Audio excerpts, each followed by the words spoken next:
It's really the team. And we want to make sure that in every way that we can, within the way that we work, our processes, how we work with each other, how our systems are set up, we tell our employees, our team, that they are the ones that are making the business run. They are the most important people in our organization. We've looked at a lot of research that shows that whenever you have an inspired employee, somebody that feels like they're really truly connected to the organization's mission, they are over 2 times more productive than an average employee. It's intentional because we want to make sure that we have an employee first organization, but also a little bit selfish because we know that it's going to help us have a much better and stronger organization.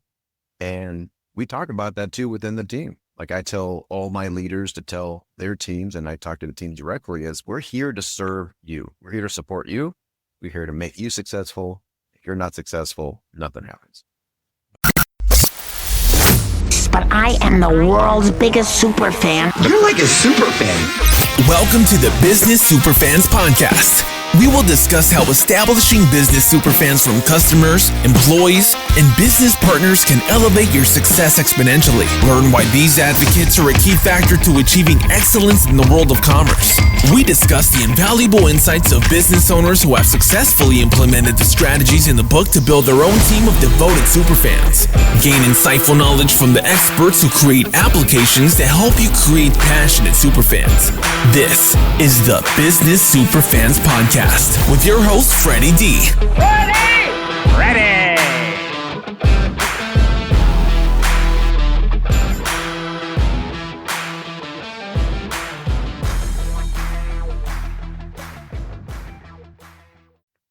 Hey, superfan, superstar, Freddie D here.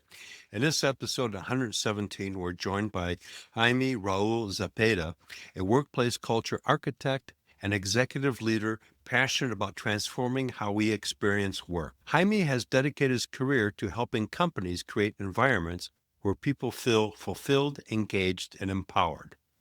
From his rise to an executive role at Great Place to Work, impacting thousands of organizations, to his current leadership as Executive Vice President at Best Companies Group, he has helped over 4,000 companies build thriving, high-performance cultures.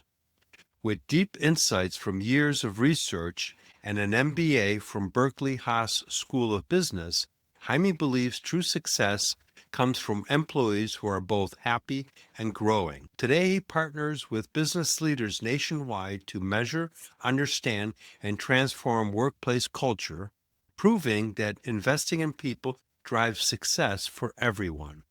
We're thrilled to have him here to share his experience and inspire us to reimagine our workplace. Welcome, Jaime, to the Business Superfans Podcast Show. We're super excited to have you on the show. How are you today? I'm doing great, Freddie. How you doing?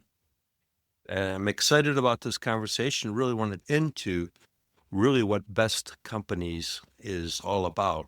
And we had a great conversation before we started recording, so let's continue that conversation. One of the things I noticed on your website is the fact that the team is first and the leadership is on the bottom. Where you go to a majority of websites, it's the other way around. It's the leadership first and then teams at the bottom. And as we talked, the team is really what makes the company roll. It's really the team. And we want to make sure that in every way that we can, within the way that we work, our processes, how we work with each other, how our systems are set up, we tell our employees, our team, that they are the ones that are making the business run. They are the most important people in our organization. We've looked at a lot of research that shows that whenever you have an inspired employee, somebody that feels like they're really truly connected to the organization's mission, they are over 2 times more productive than an average employee. It's intentional because we want to make sure that we have an employee first organization, but also a little bit selfish because we know that it's going to help us have a much better and stronger organization. And we talk about that too within the team. Like I tell all my leaders to tell their teams, and I talk to the team directly, is we're here to serve you. We're here to support you.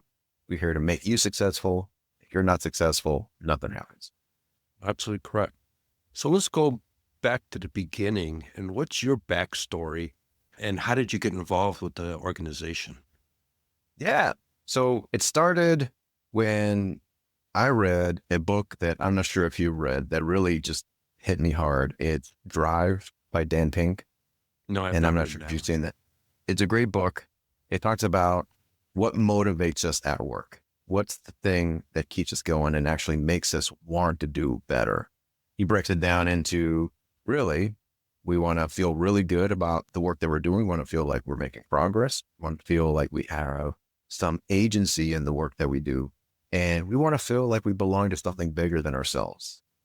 I think we can all agree that's something that's really Sure. important, regardless of whether it's work or family or community. I started thinking, how much of our time do we spend at work? We spend more time at work than we do with our families.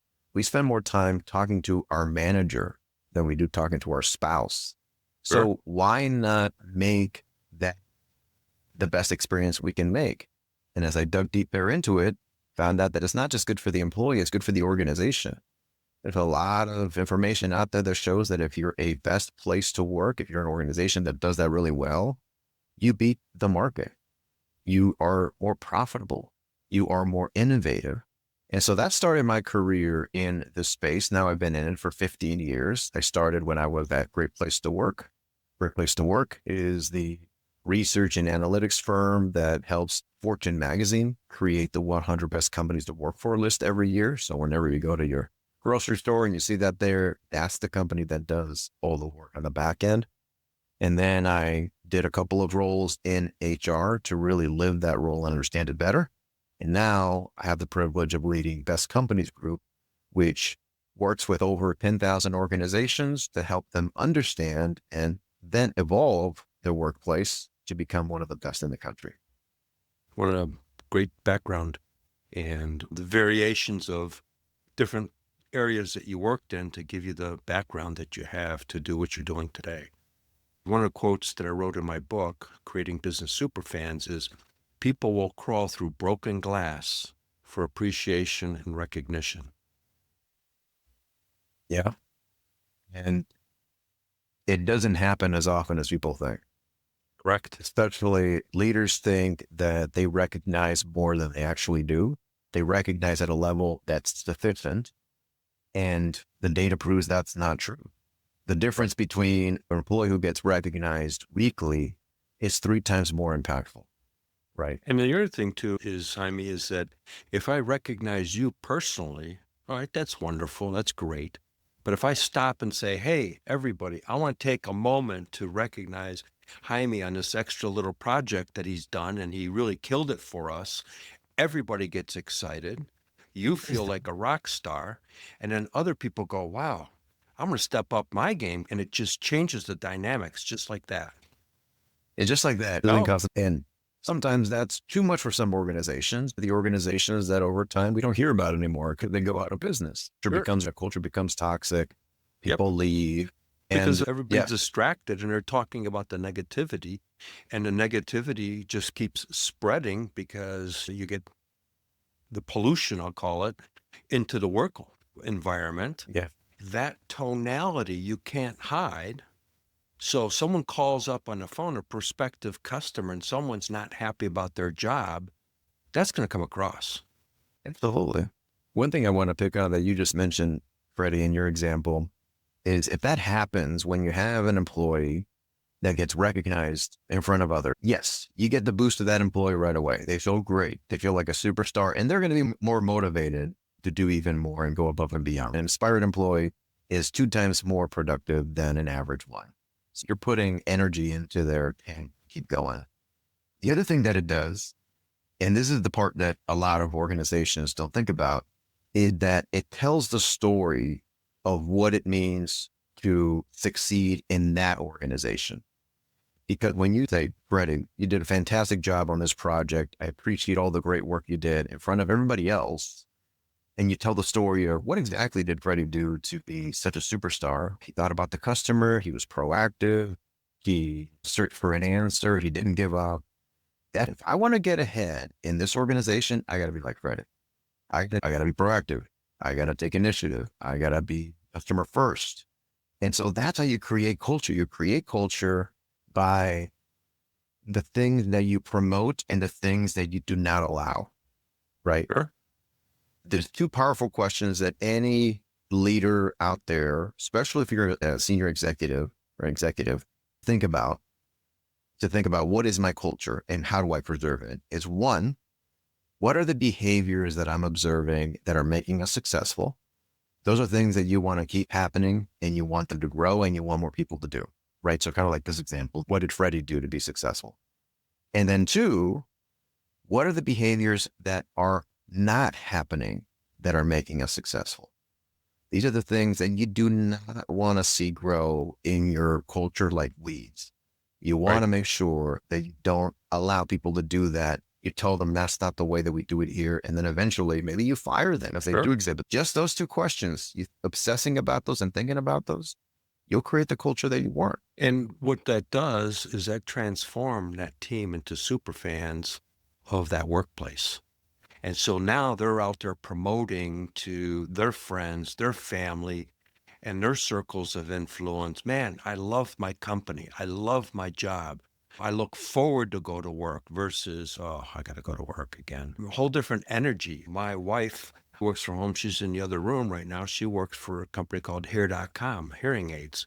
Most of their team is remote, but they do activities. They do online activities. They do recognition. She wins gift cards. They fly her out for a company meeting and everybody gets in together. She's going on past 7 years now at the same company. She's one of their top people. She's got picked to be on a special project, so she's even more motivated. One of my other sayings is the little things are really the big things. Yeah. Say more about that. Like, what do you mean the little things you're talking about, like the behaviors that we're talking about right now? Yeah, the simple thank you. Hey, you know what? Yeah. Jaime, I really appreciate that extra effort today. That's it. You don't have to recognize it to everybody. It's just, hey, you went above and beyond. Thanks for taking care of that. I appreciate it. Or let me take you out to lunch. Just little things that don't cost a lot of money, but have really high value to that individual, because then they go home and go, hey, guess what happened? When I get positive reviews and stuff like that for this show, I get all excited and I go share it with my wife.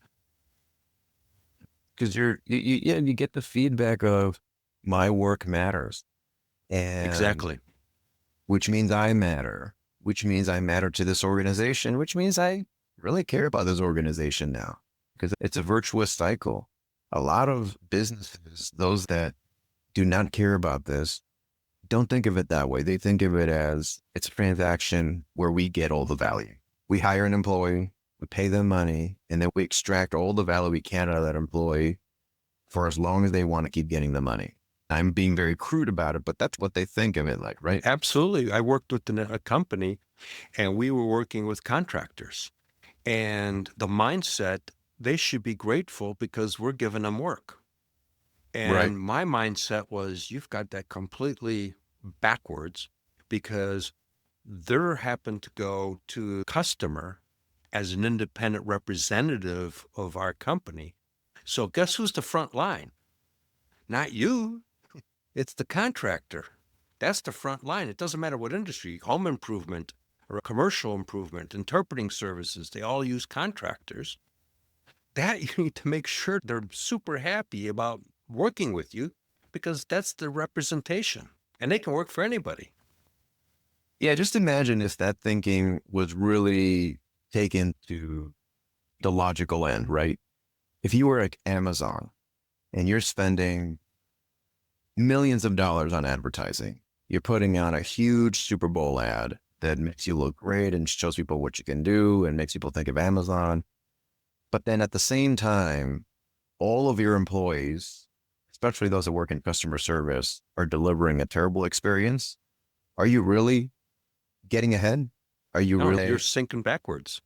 You're sinking backwards and you're spending money, wasting money, because you're putting the focus on the wrong thing. And I'm not saying that you shouldn't do those things, but they all go together. You have to think about your employees, as you mentioned here, Freddie, is they have to be your super fans.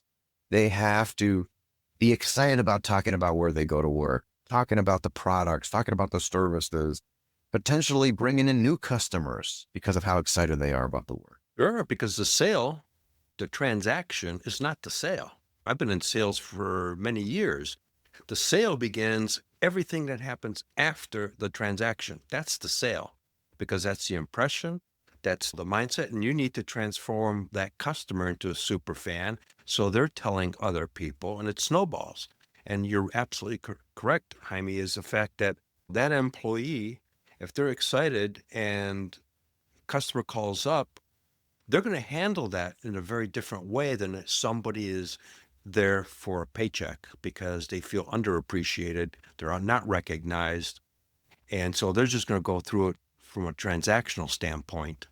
And that may be a good or bad experience. You're flipping a coin over that. But what we're talking about is really making sure that experience is solid so that person goes, wow, that was a great experience. I'm going to write these guys a review because today reviews is the new word of mouth. It is. You go out there, you can't go to a restaurant without first checking reviews. You want to find out if it's good or not. And now there's a form of reviews for workplaces, right?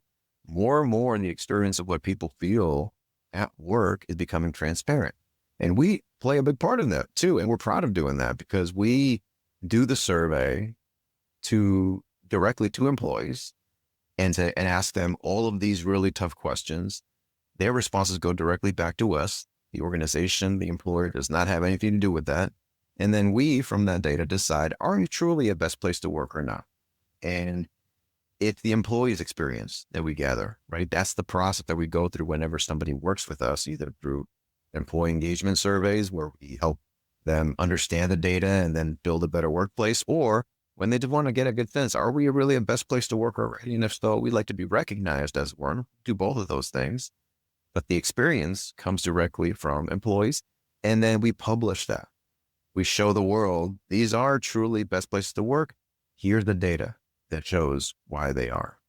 It's transparent. It's out there. Everybody, even if it weren't out there in a number, people are talking about you as an organization. Whether you like it or not, they're saying things. And ideally, if you're really putting your back into it and you're thinking about it right, they're saying great things about you so Right. that the word spreads. And there's a lot of research that shows that organizations who are known as best place to work in some way, shape, or form, either certified by a third party or they're just known for that, are much more likely to have a positive reputation within the community, which then means a higher number of them are going to become customers. Because what's happening now is a lot of people are buying with their values, right? Yep. I'm not going to shop there because I heard this thing and how they treat their employees. I'm not going to shop there because they don't believe in the things that I believe in. And they have options. It's not like it was 40 years ago where, oh, you got to go get something. You go to Sears, right? Because that was it. That was it. I got to go there. I got to get the big fat catalog, which I used to get, and I would got a kick out of it. Yeah. Now you can go anywhere. Okay, so now I can go anywhere. That's commoditized. I'm going to go where I feel like my dollars are really being put to something that I care about. Do they care about their employees? Have I heard good things about them? Do I know if they pay well or not? Do they follow the same values that I do? You got to think about that stuff because now, not only on the employee side, but on the customer side, there's a demand for organizations to walk the talk and be fair and respectful to their people. It goes beyond that, and it also goes to, you got the suppliers that you're dealing with. You've got the distributors that you're dealing with. You got complementary businesses that are part of the equation. Your CPA, your law firm, etc. The janitorial service that comes in that cleans the place. All those come into play because your team is interacting with all those different individuals. And you want to make sure that in that whole ecosystem, it's a good ecosystem versus a toxic ecosystem. Absolutely. It's all connected. It's all connected. All the stakeholders matter, and the best organizations know that. So let's dive deeper into what it is that you guys do and how do you work with companies? Yeah, absolutely. So we work in two major ways. Work with a lot of leading media publications in the country and the world to recognize best places to work, either in a region or in an industry. For example, we have the Sacramento Bee. We worked with the Sacramento Bee to find the best places to work in California. We've done that in Chicago with the Chicago Sun-Times. We've done that in Seattle with Seattle Magazine. We serve as the research arm to a lot of these programs where they participate. Company signs up and says, I want to participate in this program to see if I can be recognized. No promises made. You participate, and then we survey your people. And if the data is right, then you can be recognized. Sometimes that doesn't happen. Say, better luck next year, right? That's one of the things that we do. And then the other one is because we have worked with over 10,000 organizations and have recognized thousands of organizations across those 10,000 as truly amazing workplaces, we have a lot of data, a lot of benchmarks, a lot of best practices on what it takes to become a great workplace.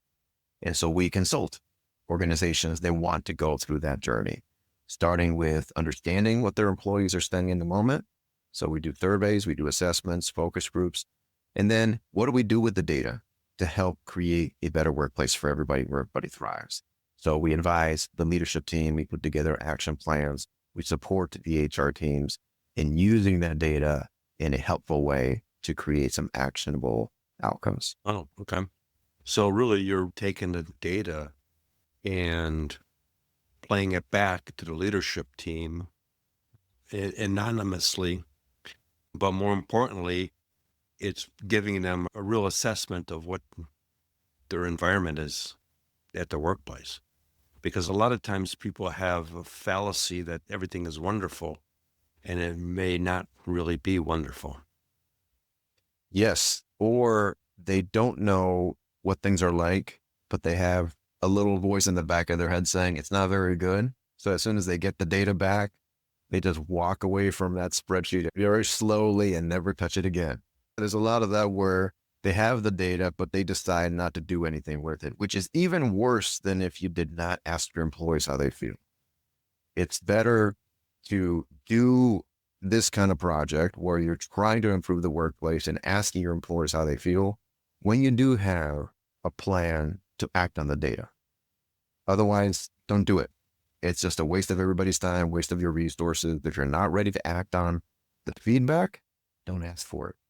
Simple. If you are, ask for it, get the feedback, and then set up a system where the data becomes a conversation in the leadership team, which then turns into action plans that the leadership team is accountable for, shares publicly across the organization, and that there's an accountability system where it's not something that starts and then fizzles out for a few months. We help organizations with all of that, setting up, here's how you take your data into a 12-month action planning system, where in 12 months, you will have worked on all of these things, and we guarantee there's going to be some movement in the data because you are acting on it. A lot of organizations drop off after they kick it off. Really? I'm surprised because I would think that data would wake somebody up and go, man, I got to do some things different. Because as we know, a thriving culture in a company fuels the growth and doesn't cost a lot of money. And more importantly, it creates longevity of employees, and people will stay where they could be offered more money, but they'll stay where they're at because of the fact that they're happy with what they're doing. They know that they're making a difference, and they love where they're working. Yeah, and I think it often gets stalled because there are good intentions, but let's say you're the CEO of an organization and you get your results back and you find out that they're not as good as you thought they were. People are not as happy as you thought they were, and they have specific gripes about what's going on. It's hard to understand, where do I start? How do I work on these things? How do I change it? This is not as easy as looking at a P&L and trying to find out, where do I cut cost, or what are some products that I can start, putting some R&D money into to throw out there. It's a lot harder because it's people, right? People are complicated, and people change, and people sometimes are not fully clear. Sometimes you get data, but you don't understand what it means. We help those organizations by bringing it down to a handful of recommendations. We do a lot of statistical work on the back end to find out what are the things that if you were only to work on 2 or 3, they would make the biggest impact to the entire culture. We know that time's finite. We know that attention's finite, and so are resources. So what if we look at the top 3 that will help you lift all boats? And then we present what that looks like and how you can actually work on it. A lot of leaders just don't know how to go to that, even within Right. HR. Some HR leaders look at that data and think, okay, I know I got to work on this, but it's so overwhelming and it's incomplete I'll because just put it in a people drawer and change. ignore it. Yeah, I'll just say, thank you for your feedback, everybody. Appreciate it. Here's our numbers and pizza party next Friday. Exactly. And they think that's going to help. And they know that it won't, but a lot of it sometimes feels like it's intimidating to start working Right. stuff like this. So we try to help. So can you share a story of how you guys worked with a company and transformed them to where their whole environment changed and they became a super fan of you guys and recommended you to other companies?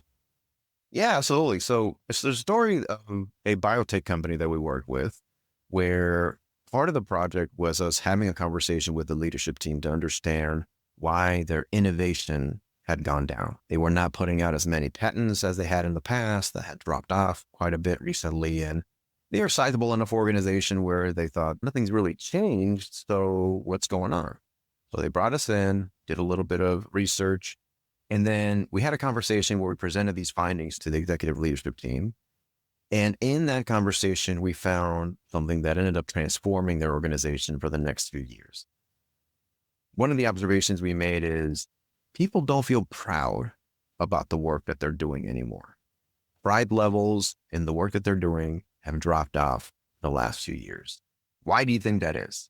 So we talked about that for a second. And then through the conversation, we found out that if you walk the halls of their office, of their main headquarters, you would not know that they're a biotech company. You would not know that the work that they're doing is actually saving lives and improving lives of the people out there. So we said, what if we brought more of that in somehow, telling those stories of patients who have been transformed because of the medicine that you created? And so it's something as simple as putting up some posters, telling stories of patients, bringing in patients to town halls every now and then to talk about how the pulmonary disease medicine that they had helped change their life in front of all the employees, totally boosted innovation. So for the next few years, they were more excited and more proud, and they were putting out patents like never before. Sometimes it's something as small as that, right? And you need sometimes a third party that does not live it every day to make those kind of observations. And it made a big difference to what they thought was possible and made them much more innovative than they were before. Like you could clearly say that they're a super fan of how you transformed that company. Super fan. Yeah, they're a super fan. And they told us, we really appreciate that you just came here and told us something that we have lived and seen for years, but we never understood because we just live in it. It's always hard to describe the place you're in because you just take it in and you just know it and you don't see the details of it anymore. So when we did the research, we asked employees how they felt, and then we zeroed in on a couple of key changes that they could make to make some big impact. It mattered, and they were really excited about it. Yeah. It's like recognizing the janitor in the hospital because their job is to keep the place clean, keep the germs down and everything else. So they're saving lives by what they're doing. So that's exactly what you're talking about, is making that person feel empowered and go, man, I make a difference. It's funny that you say that because it reminds me of another quick story where we were working with this healthcare system and we were presenting the findings to their leadership team and trying to find some areas that we could focus on for the next 12 months for them to act on. And so in one of the breaks, I make my way to the bathroom, and on the way back, I bump into a janitor who was cleaning the halls. And we talked for a second, we exchanged where we're from. And I asked him, like, so what is it that you do here? And I'll never forget his response because it totally encapsulates what you just mentioned, Freddie. Instead of saying, I mop the floors and I clean the bathrooms and I sweep the offices, right? He said, without missing a beat, is I help doctors save lives. Powerful There's not, statement. there wasn't an ounce of irony in there. He looked at him, he looked proud, like, I help doctors save lives by keeping their offices clean. And I believed him. He was definitely a super fan. He was definitely someone that loved his job and saw the greater purpose in his job. Yeah. Complete game changer. Complete game Mm-hmm. changer. It's a little mindset click and whole different attitude. Absolutely. And he was so proud of it. And never forget that moment in that face. He looked like he was the CEO. Yeah, He was he acting is in like a I way. guess. He's the CEO of what he's Exactly. doing. At the end of the day, Exactly. he's empowered. He feels empowered. It's his responsibility. So it's a whole different ballgame than me saying, hey, John, you need to mop all this stuff and clean it up. You're in charge of this, and it's your responsibility to take care of that. Whole different approach. And like you mentioned earlier, like the small things are the big things, is he didn't get there just naturally. He got there because many people, managers, coworkers, the way that he was onboarded gave him all of these signals saying, you matter, you're part of this larger mission to save lives, and here's how your role impacts that mission. And we are appreciative for all the great work you do to help everybody else do their job. Bingo. You Couldn't tell have that, said it better. yeah, you tell all those messages, right, in different ways. And then he's like, yeah, that's right. Because people sometimes forget that stuff, even if it's completely true and everybody knows it in their mind. People focus on their work. They're busy. They're going through their spreadsheet. They're going through their chores. And if you don't remind them of how important they are to the greater mission, they'll forget. So you have to like rinse and repeat every single day. Yeah, absolutely correct. I use this example a lot, but it's the best example that I can utilize. Think of a racing rowing team. You got 8 people in the boat. Everybody has a single oar. You got to get everybody in going into one direction, one mission, and more importantly, in synchronization. Otherwise, that boat's not going nowhere. It's not even going in a circle. So it's just wobbling like this, going no place. So what you're talking about is getting everybody onto that racing rowboat. They all know what the mission is. They're onboarded in the right way. And that boat flies through the water. Yeah. Clarity, like the clarity of knowing why is it important and how do we succeed? Right. Yep. Answering those questions constantly for your employees seems basic. A lot of organizations don't do it. If you can answer those questions, if you're a manager, you can answer those questions for your people on a regular basis, you will see your performance skyrocket. Because most of the time, cost you any money. they forget. It doesn't cost you any money. Doesn't any money. It literally costs you 5 minutes per one-on-one, right? On a weekly basis with each employee. Yep. That's it.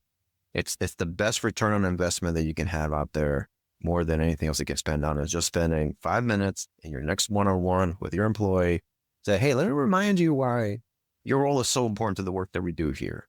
Going through that. Does that make sense to you? Do you understand now what I hope you can achieve? Because I have high expectations for you. Goes back to the little things are really the big things. And that's a little thing that really has a big impact. Absolutely. And now you're getting everybody fired up. And then that energy is contagious, number one. Number two, it transcends to all stakeholders because the conversations are different. I had a guest on a couple shows back, and he talked about the relationship he had with a supplier. They'd get together, they'd have lunch once in a while. They had a good relationship, and they were a super fan of him. When the pandemic hit, he needed 500 laptops like that. And other people were scrambling for laptops like that. Guess who got them first? That's right. He did. It pays to do stuff like that. You never know when you'll need it. And I think it also then transcends the relationship from just business, which is important. We all got to do it. But if the relationship is just business where you give me this, I give you that, and then we'll see you next time the contract renews, it's a commodity. They can get that anywhere else. If you're a vendor, if you're a customer, whoever is, you can get that anywhere else because it's what everybody else is doing. But if you're able to find a way to transcend that and really invest in the relationship and treat people like people, you automatically stand out. And the next time you might need something like that, you're going to focus on the people like care about this person more than just a transaction. I'm going to see what I can do to help them. And that goes the same way with employees, right? Yep. That's how you create super fans. And you create super fans. It's like, it's a virtuous cycle because whenever employees see that their organization is going a little bit above and beyond what they would see in other organizations by either investing more in their training or asking their thoughts on an upcoming decision or listening to their feedback on recent changes, they are then going to go above and beyond for the organization, which then gives the organization an opportunity to go above and beyond back to the employee because things are getting better, right? So it's a virtuous cycle. It's like they're depositing in each other's checking accounts and it's growing. And you're having people that thrive and organizations that thrive at the same time. There's no trade-off there. Right. Absolutely right. And then the revenue line goes. Exactly. Yeah. When, It's a W for everybody. absolutely. So what are some of the things that you've encountered that are really simple things that a business owner could do right off the bat from this episode that they could do a simple assessment of themselves and apply it right away to their business? That's a great question. I would say there's two things that anybody out there can do right away tomorrow. And I can assure you that it will have an impact on how your people feel about your organization. And this is especially true if you are in the C-suite, senior leader, executive. If you can show this or do this the next time you can, watch out. You're going to just see a radical change. And so one is the next time that you're in a room with people that are in lower roles or have less power than you do and talking about a problem or you're thinking through a solution, be the very last person in the room to speak. Do not share your solution. Do not share your thoughts. Do not share your perspective on it. Put it out there saying, this is something that we're trying to figure out. I'd love to get your thoughts, and be quiet until it's uncomfortable. You want the rest of the room to be able to share what they think in a way that feels safe. And in order to do that, you need to be quiet. Because as soon as you say something, everybody will have to make a decision. Do I agree or disagree with my boss? Right? And if I agree, then you're really losing innovation power right there. Because then they're just going to say, yeah, okay, I guess I don't have to think about it so much more. I'm just going to go ahead and follow the line. If you disagree, you're going to think, do I feel comfortable and safe enough to disagree with my boss in front of everybody else, even if it's in private? Do I feel just comfortable to disagree with my boss, period? Right? Right. Or do I feel comfortable disagreeing with the CEO? Right. And if you don't, you're not going to say anything. You can be quiet and be like, oh, okay, yeah, I think I like that too. You're not going to say what you really believe. So you got to be quiet. Be the last person to speak because you have power. You need to give power back to the rest of the room. You show that by showing them that they're important and you value their feedback. Two, and this one's a little bit trickier, is look at the information that maybe you're not sharing with your people about how the organization is doing and see how much of that you can share in a comfortable way.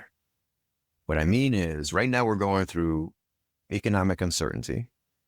Regardless of where you are, we just get this all the time. People have questions about what is the year going to look like? What can I expect? How do I prepare my business for that? All the employees are reading the news that you're reading.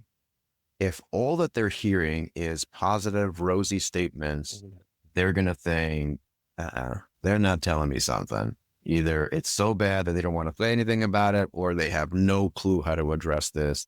And then I don't feel very confident about my leadership. You have to say something. You have to acknowledge the situation, even if you don't have a plan for it. That is much more positive and helpful to your employees than if you're completely quiet about it and only share the rosy good news. Again, it shows that you can be transparent. It shows that you trust their perspective and that they can handle the truth. And also you fill a information vacuum that otherwise is really going to hurt you. Yeah, very well said. Very good advice. Because I was running a company a few years ago and they had a negative net income. The revenue was spotty and all that kind of stuff. And I shared it with the team because I was general manager. This is where we're at. And I solicited ideas of what we can do. And people came up with some, and I did what you said, shut up. And people came up with some great ideas that we implemented, and it made some big differences. So sometimes, just as you said, Jaime, you got to just step out of your own way. That's really it. And it's super simple. You just put it out there be quiet, and people will ask you, what do you think we should do? Right? You might get that. And you can say, I trust everybody's judgment here. I'd love to get your thoughts. I really want to hear from everybody here. What do you all think? And if you really want to take it to the next level, is if you hear everybody, you share your thoughts on the situation, and then somebody disagrees with you, that's a great thing. You want to celebrate that like you won the lottery. Thank you so much for pointing that out. I think you're right. I think I did miss that. So thank you for hearing your feedback, Betty. I'll take that into consideration. That is another signal that you send to the rest of the organization that it is okay to disagree as long as you do it respectfully, because then we all get better. Right. You don't want to go ahead and say, well, no, Betty, what you're not understanding is that this happens and that happens. Right away, you're kind of condescending. You're shooting down innovation in the future. Exactly. So that's another quick way. Elevate your team and empowering your team. Yep.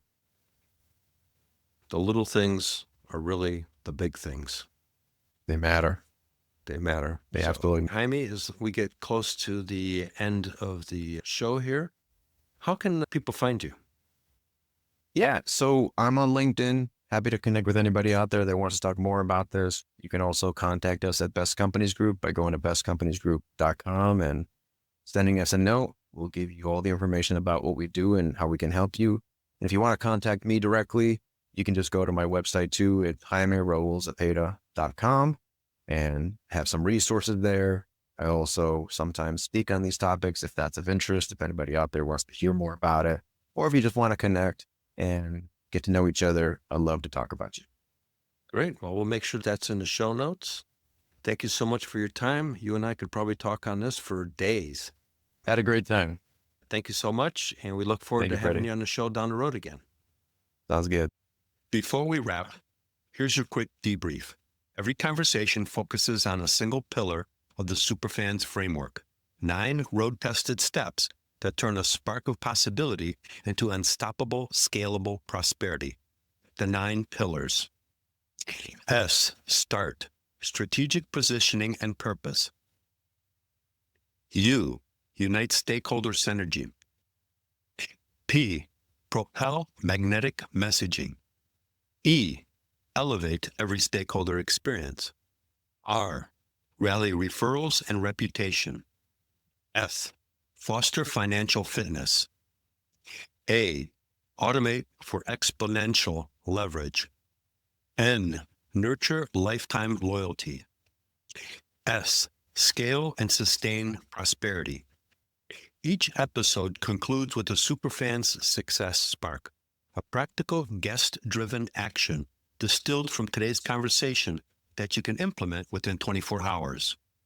Follow the 9-episode cycle, apply every spark, and you'll build a proven playbook for turning stakeholders into loyal superfans, accelerating referrals, reputation, and revenue. Here's this episode's Superfan Success Spark. E, elevate every stakeholder experience. So here's the top insight. An inspired employee is over 2 times more productive than an average employee.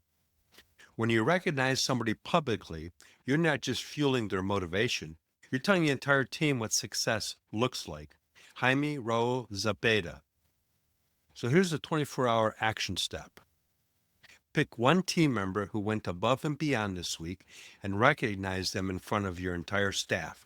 Be specific about what they did and highlight how it ties to your company's mission. Thank you for listening, and please be a Superfan superstar and subscribe to this podcast. Thank you. Thank you for joining us for another episode of the Business Superfans podcast. If you found today's conversation valuable, don't forget to hit that subscribe button, leave us a review, and share this episode with someone who could use these powerful insights to level up their business. Remember, creating business superfans isn't just about your customers. It's about fostering genuine, impactful connections across your entire business ecosystem. When you invest in those relationships, success doesn't just happen, it accelerates. Until next time, I'm your host, Freddie D.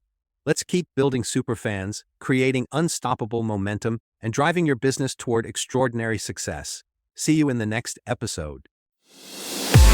We hope you took away some useful knowledge from today's episode of the Business Superfans podcast. The path to success relies on taking action. So go over to businesssuperfans.com and get your hands on the book if you haven't already. Join the Accelerator community and take that first step in generating a team of passionate supporters for your business. Join us on the next episode as we continue guiding you on your journey to achieve flourishing success in business.